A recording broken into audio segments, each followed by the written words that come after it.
দেখছেন smart knowledge YouTube channel. তো বন্ধুরা, আশা করব সকলে বর্তমান পরিস্থিতি দেখছেন, ঠিক আছে। তো বাংলাদেশের কিন্তু যা পরিস্থিতি এবং আমাদের রাজ্যের যা পরিস্থিতি, ঠিক আছে। তো কলকাতা কিন্তু দখল করার কথা বলছেন, হুঙ্কার দিচ্ছেন একজন, আপনারা অনেকে দেখতে পাচ্ছেন। কলকাতা নাকি বলে 4 দিনের মধ্যে বলে দখল করে নেবেন বললে। তো সম্পূর্ণ কথা অবশ্যই আপনারা শুনবেন এই ভিডিওতে, সম্পূর্ণ তথ্য আপনারা এই ভিডিওতে পাবেন। এবং বাংলা, বিহার, উড়িষ্যা নাকি বলে দখল করবে, ঠিক আছে। তো এতটা এত বড় হুঙ্কার দিচ্ছে। তো আমাদের রাজ্য সরকার কিন্তু বসেনি, চুপচাপ নেই। আমাদের রাজ্য সরকার কিন্তু অনেক কিছু কথা এই বিষয়ে বলেছেন, ঠিক আছে। তো অবশ্যই আপনারা শুনবেন বন্ধুরা, সম্পূর্ণ ভিডিওটি দেখুন, সম্পূর্ণ আপনারা তথ্য আপনারা পাবেন। আমাদের রাজ্য সরকার, আমাদের রাজ্যের মুখ্যমন্ত্রী মাননীয় মমতা ব্যানার্জি কী বললেন এই বিষয়ে। তো এই কথাটা অবশ্যই ভালো লাগছে এই কথাটা শুনে, যে আমরা কি বসে বসে ললিপপ খাবো আসলেই, ঠিক আছে। তো বাংলা, বিহার, উড়িষ্যা নাকি বসে বসে ওরা দখল করে নেবে, আমরা বসে বসে নাকি ললিপপ খাবো, এটা কিন্তু আমাদের রাজ্য সরকার বললেন। তো অবশ্যই আপনারা শুনবেন বন্ধুরা, অবশ্যই শুনে নিন।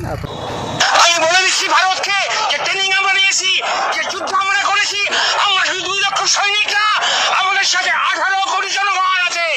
আমাদের ট্রেনিং, আমাদের দক্ষতা ভারতের চেয়ে অনেক বেশি। আমরা যদি একবার সাহস করে আমার দেশকে যুদ্ধ করবে, আমরা বলে দিচ্ছি 4 দিনের মধ্যে আমরা কলকাতা দখল করে নেব।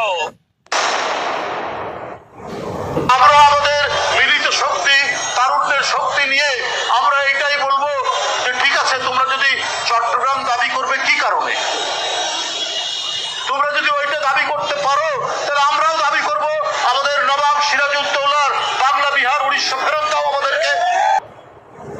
যারা কেউ কেউ বলছে বিহার দখল করবো, উড়িষ্যা দখল করবো, আমি বলি ভাই ভালো থাকবেন, সুস্থ থাকবেন, সুন্দর থাকবেন। কিন্তু এত বড় হিম্মত আপনাদের কেন কারো নেই যে বাংলা, বিহার, উড়িষ্যা সব নিয়ে নেবেন আর আমরা বসে বসে ললিপপ খাবো? এটা ভাববার কোনো কারণ নেই। আমরা যথেষ্ট সচেতন নাগরিক এবং আমরা যথেষ্ট সক্রিয়, কিন্তু আমরা ধৈর্যের পরীক্ষা দিই।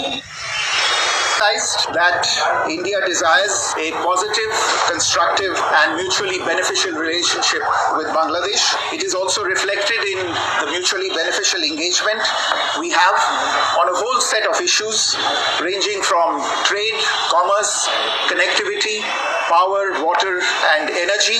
There is no reason why this mutually beneficial cooperation should not continue to deliver in the interests of both our peoples. I conveyed our concerns, including those related to the safety and welfare of minorities. A constructive approach on all these issues by the Bangladesh authorities, and we look forward to moving the relationship forward in a positive, forward-looking and constructive direction.